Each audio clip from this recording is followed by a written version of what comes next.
This is an update on my new staging, bedding, and feeding corridor for spring of 2025. This is the general area I'm going to focus on all this spring and summer. Back in mid-April, Lee Vanderbrink of Aerial Wildlife Solutions came by and shot some high-quality drone photos of my property.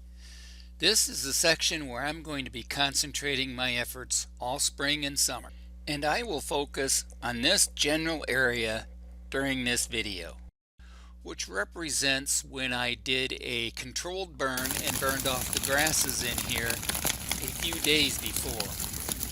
You can see some skid steer marks that were made just the Tuesday before this photo, where I was having some large, pretty good sized Norway spruce and white spruce moved, some apple trees, and some plum trees.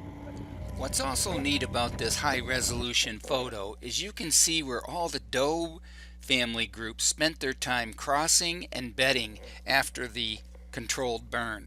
I then followed up planting miscanthus rhizomes throughout the burned area. You helping me? Are you helping me dig? Yeah, you're a big help. Yes, you are, Sophie. Yeah, you are a big help. You've got a complete hole dug. Good girl.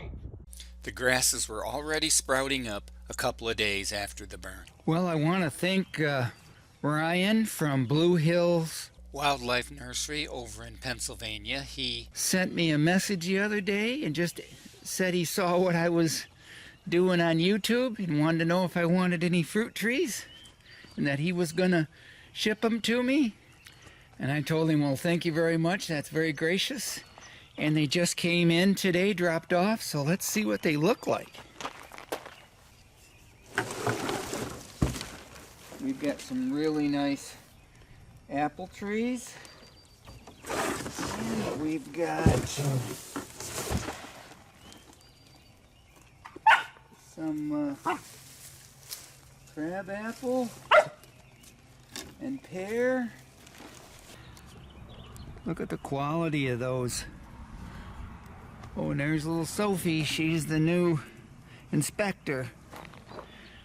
But yeah, those are really good looking trees. Now I've already put this in a root dip from Harper Growing Solutions. And I can put this long leader root in right there. So I'm speeding this up pretty quick, but I'll tell you, trying to move this heavy clay and break it up is a bit challenging, but it went really well. And the good part is I got 3 inches of rain on top of all these trees after I planted them. This right here is all crimson clover and winter rye. I planted it last fall, drilled it all in, came in beautiful. But you can see we're starting to get the crimson clover seed heads already. There's my Banks blind. This is where I have the scraping taking place. There's what's left of the scrape. They broke the grapevine off. This is a new apple tree which has been put in. It was on the other side of these 3 rows of white spruce. Must be the birds or the critters brought it in, but again, it was too close to this blind where I would jump deer feeding on the apples. Can't have that. So we've moved it, and it made the move real well. Put in these spruce trees. I've got several spruce trees up in here. Clumps of miscanthus grass all over. I've got a persimmon over there. This one I still have to put an extension on the cage. I put a American plum in over here. That got spaded in. Here's my apples and pear trees over here. And I've put the fabric screen around the base to keep the voles and the mice, stuff like that out. Got this cage here to keep the deer away from it as good as possible for a few years. And this whole area, which is about 25 yards wide down in this corner. Slowly come around. It's going to be about 60 yards wide, 45 to 60 yards on this corner. Be a staging area, rutting area, bedding area. There's switchgrass, big blue stem. Look right here. That's big blue stem right there. Let me see if I can find some switch. Right here's lots of switchgrass. See that? This switch is all up, so there's lots of switch mixed in too.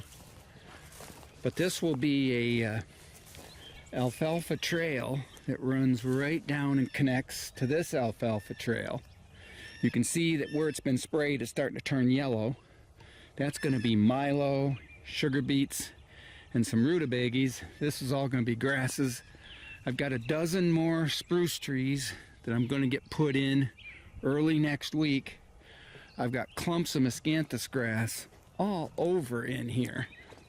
And the cool thing is we've got wildflowers. Here's coreopsis. Got one right here. And the good thing here is there's a miscanthus rhizome coming up already. So this is really going to be good. We're going to have about 2.5 to 3.5 acres of food. More food plot food. The milo is going to act as a cover and buffer for some structure along with food. I'm going to have sugar beets in here and some rutabagas, all kinds of soybeans out in front, overseeded. So now you can see this entire area, all the different spruce trees I've had spaded in here.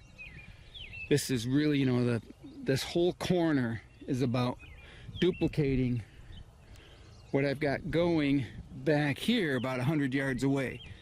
So spread the deer out, give them some really good feeding, and an area to kind of get away from the people too. And there's my helper, Sophie. She's pretty good. You coming? She says, oh yeah, I'm coming, Dad. She knows her name real good.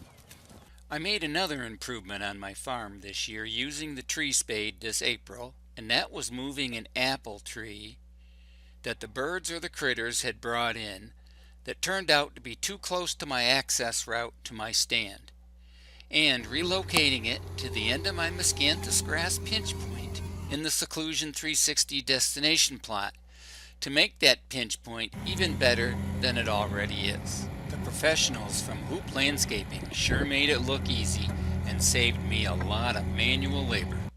I caged and staked it right away to protect it from the deer. I set up on the pinch point for a turkey hunt on April 25th. It turns out the pinch point also funnels turkeys pretty well too. I killed a great tom right there after 3 mature birds and a handful of hens put on an awesome early morning show for me. It's always humbling to me to be rewarded after all the planning and hard work.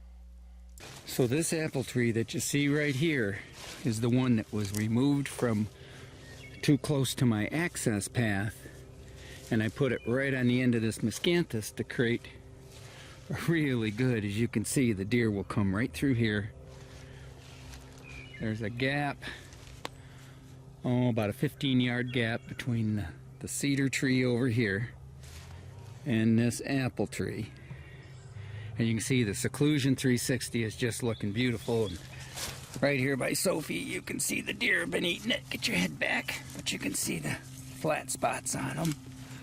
So, yeah, there's a lot of deer in here every night. This plot is really looking good. And again, here's that really nice apple tree, and it was in full blossom this year. So, probably going to get some apples on it if we didn't get too cold of a freeze last night. Hey, this is Jake here at Habitat Solutions. I just hope on the past video that you'll be able to take a few nuggets of information and put it to good use for you. I've often thought, as the decades have gone by, that while I'm building habitat, I might as well build a few key, effective hunting locations. You know, there's nothing like building and creating plans that come together and work the way you want them to. And as always, good luck and good habitat.